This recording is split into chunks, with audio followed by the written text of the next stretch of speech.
എനിക്കൊന്ന് ഒരുപാട് സിനിമകൾ ഒരു സൂപ്പർ സ്റ്റാർ എന്ന രീതിയിൽ അഭിനയിച്ചേക്കുന്ന ദിലീപിൻ്റെ പടത്തിനകത്ത് അല്ലേ? ദിലീപിൻ്റെ കൂടെ ദിലീപിൻ്റെ കൂടെ അഭിനയിച്ചിട്ടുണ്ട്. 2-3 പടം ചെയ്തിട്ടുണ്ട്. ദിലീപിൻ്റെ കൂടെ കോമ്പിനേഷൻ അഭിനയിച്ചത് ആണ് പിന്നെ ഡോൺ എന്നുള്ള സിനിമ, ഷാജി കൈലാസിൻ്റെ. നീ വരുവോളം ഉണ്ട്, ഈ വിനോദയാത്ര ഉണ്ട്. അതിനകത്ത് ഞങ്ങൾ കോമ്പിനേഷൻ ഒന്നുമില്ല. ഇദ്ദേഹത്തിൻ്റെ അഭിനയമൊക്കെ കാണാനൊക്കെ നിൽക്കാറുണ്ടോ? ലൊക്കേഷനിലൊക്കെ നോക്കി നിൽക്കാറുണ്ടോ? ആരാ?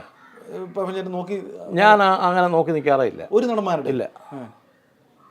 അഭിനയം നോക്കി പഠിക്കാൻ അങ്ങനെ സമയം ഇല്ല ഇല്ല ഇല്ല ഇല്ല. ഷൂട്ട് കഴിഞ്ഞാൽ മാറി പോകാമെന്നോ?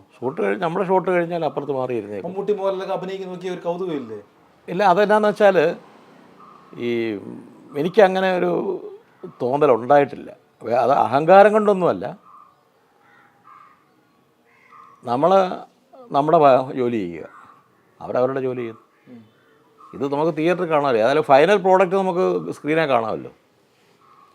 അഭിനയം കണ്ടുകൊണ്ട് നിൽക്കുക എന്ന് പറയുമ്പോൾ ചിലപ്പം 6-7 ടേക്കൊക്കെ പോകുന്നുണ്ടായിരിക്കും. ഇതുവരെ ഇവരുടെ മെഗാസ്റ്റാറുകളുടെ ഒരൊറ്റ ഒരു സീൻ കണ്ടിട്ടില്ല, ഷൂട്ടിംഗ് കണ്ടിട്ടില്ല. കൂടെ അഭിനയിക്കുമ്പോൾ അത്രേ ഉള്ളൂ. അതുപോലെ അതിശയപ്പെടുത്തിയിട്ടുണ്ട് ഇവരുടെ അഭിനയ ശൈലിയൊക്കെ. അല്ല, അഭിനയ ശൈലിയൊക്കെ അതിശയപ്പെടുത്തുന്ന ശൈലിയൊക്കെ തന്നെയാണ്. ഓരോ നോട്ടവും ചില കണ്ണിൻ്റെ ചലനങ്ങളും ഇതൊക്കെ നമുക്ക് വളരെ അത്ഭുതത്തോടെ നോക്കിയിട്ടുള്ള അനുഭവങ്ങളുണ്ട്. തിരുവഞ്ചേട്ടൻ്റെയൊക്കെ ചില നോട്ടം. അതെന്നോട് ഈ പറയുന്ന കുടുംബവിശേഷത്തിൻ്റെ റിഹേഴ്സൽ കഴിഞ്ഞപ്പോൾ അതിൻ്റെ അസോസിയേറ്റ് ഡയറക്ടർ എന്നോട്, ശങ്കർ വാളത്തുങ്കൽ എന്ന് പറഞ്ഞൊരു വിഷയമാണ് അസോസിയേറ്റ് ഡയറക്ടർ, അനിൽ ബാബുവിൻ്റെ പടം, എന്നോട് ഒന്നിച്ച് ചോദിച്ചു, തിരുവഞ്ചേട്ടനുമായിട്ട് ആദ്യമായിട്ടാണ് അഭിനയിക്കുന്നത് ചോദിച്ചു. അപ്പോൾ അതേന്ന് പറഞ്ഞു.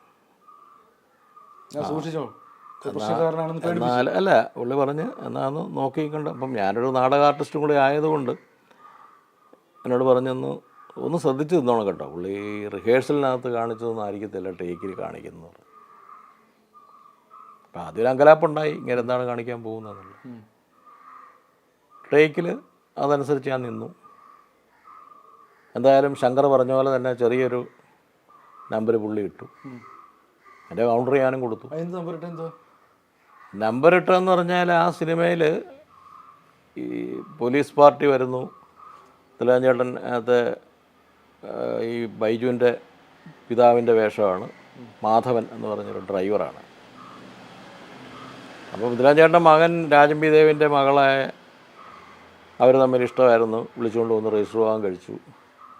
ഇതിനെതിരായിട്ട് കൊണ്ട് രാജൻ പി ദേവ് കേസ് തന്നിട്ട് ആ കേസ് അന്വേഷിക്കാൻ വേണ്ടി വരുന്ന പോലീസ് ഉദ്യോഗസ്ഥൻ്റെ വേഷമാണ് എനിക്ക്. അപ്പോൾ വരുമ്പോഴേ ചോദിക്കുന്ന ഡയലോഗ്, കാണാൻ പെമ്പിള്ളേരെ തട്ടിക്കൊണ്ട് പോകലാ പണി അല്ലടോ. അതിൻ്റെ കൗണ്ടർ പറയേണ്ടത് തട്ടിക്കൊണ്ട് പോകുന്നൊന്നുമല്ല, പിള്ളേർ പ്രായപൂർത്തിയായവരാണ്, അവർ രജിസ്റ്റർ വിവാഹം കഴിച്ചു, സർട്ടിഫിക്കറ്റ് വേണം കാണിക്കാം. പ്രായപൂർത്തിയായ ഒരു പുരുഷനും പെൺകൊച്ചും കൂടി രജിസ്റ്റർ വിവാഹം കഴിച്ചെങ്കിൽ പിന്നെ ഞങ്ങൾക്ക് പോലീസിനുള്ള പണിയൊന്നുമില്ല. നമ്മൾ പോലീസ് തിരിച്ചു പോകും, ഇത്രേ സംഭവമുള്ളൂ.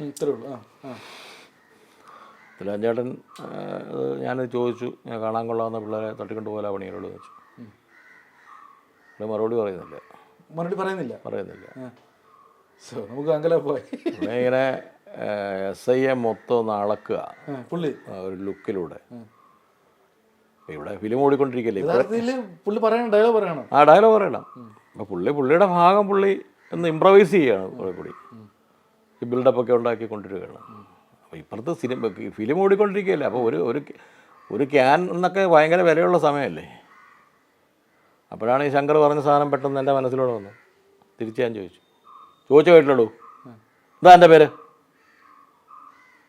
എന്നെ നോക്കിയിട്ട് മാധവൻ. ഇതെല്ലാം ഞാൻ തന്നെ കട്ട് പറഞ്ഞു. ആ സെറ്റിൽ നിന്നൊരു കംപ്ലീറ്റ് കൈയടിച്ചു. അടുത്ത ചോദ്യം തിരുവഞ്ചേട്ടൻ എന്നോട്. അപ്പോൾ കട്ടായി, സീൻ കട്ടായി, ഷോട്ട് കട്ടായി. തിരുവഞ്ചേട്ടൻ എന്നോട് ചോദിച്ചു, എന്താ പേര്? പത്മകുമാർ. ഏതാ കളരി? പറഞ്ഞു NN പിള്ള.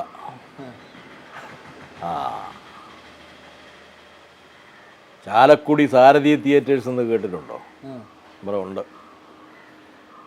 അവിടെ ഒരു DGP വേഷൻ ഉണ്ട്. എന്താ കൂടുന്നോന്ന് ചോദിച്ചു. ഞാനാ സംവിധാനം.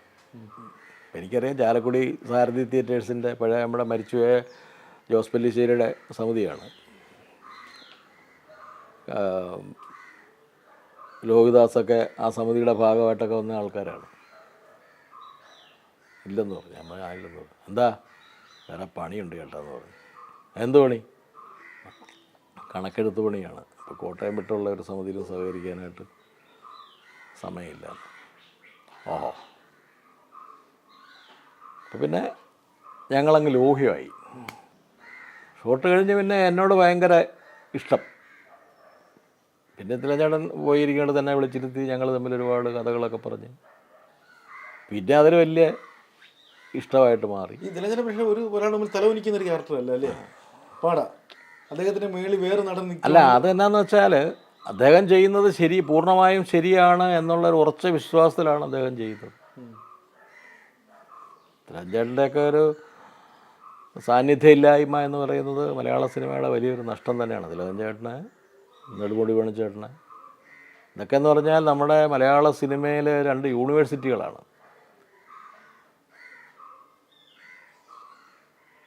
അത് വലിയ നഷ്ടം തന്നെയാണ് മലയാള സിനിമയ്ക്ക്.